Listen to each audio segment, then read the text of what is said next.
All right, President Trump got a first-hand account of Harvey's devastation in Texas yesterday as he responded to his first natural disaster as commander-in-chief.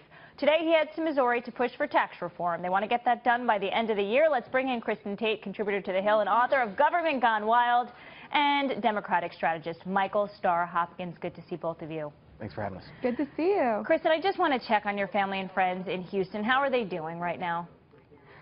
What happened in Houston is so heartbreaking. People's lives have been destroyed, but I am so grateful to say that all of my friends and family are accounted for. They're safe. Some of them are dealing with difficult situations, you know, houses being destroyed, being evacuated, but everyone is safe. That's all that matters, and we've seen such heart and spirit from Houstonians in the last few days. Ground zero of this devastation. That is very good news. Michael, the president responded pretty fast to this disaster, right? He traveled yesterday to Texas. He avoided the flooded areas as best he could, but still the critics are saying he showed no empathy. How do you criticize a president responding to a crisis? You know, I would say to many people, we shouldn't politicize this event. You know, it would have been nice if the president had met with survivors, but you know, I think the president, this weekend. I know, and which is what I was going to say. I think that it was smart for the president to kind of stay out of the way and not divert police resources.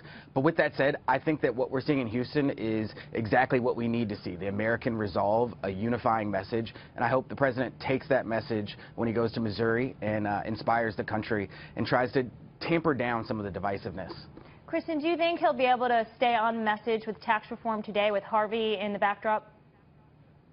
I hope he will be. Look, I mean, Americans voted for tax reform. This is what we wanted. I'm actually optimistic that something will get done by the end of the year. I don't think we're going to get comprehensive tax reform, but at least it will be something, because Republicans know that if they don't deliver next year when they face those voters, it's not going to be pretty, especially after they failed to repeal Obamacare. And I also think there are going to be some Democrats from purple states who may get on board with tax reform, too. Right. You know, this shouldn't be as controversial as health care reform, so I hope President Trump can stay on message. But again, it's a very devastating time for the country, especially Houston, so I'm glad that he's putting attention there as well. You know, President is getting swing voters, or trying to target swing voters by pitching tax reform, and we likely won't get details today because they're still working on that in Congress.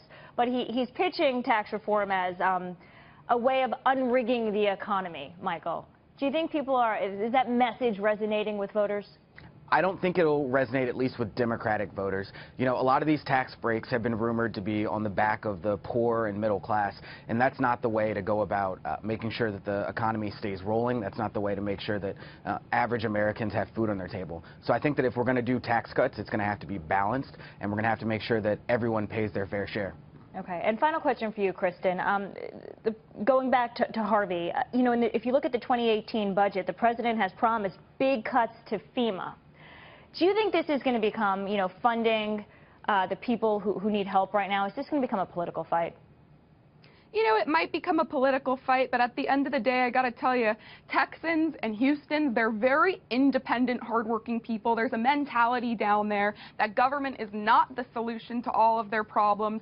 And while the government's doing a great job and while the funding is certainly needed, most of the success and rescue stories we've seen coming out of Texas are from other Houstonians, other Texans who are getting in their own boats, helping out their neighbors, their friends, people they don't even know. It's really breathtaking, but it's not surprising. This is what Houston and Texas is all about. It certainly is. Kristin and Michael, thank you so much for your time Glad you're today. safe, Kristin. Thank you so much.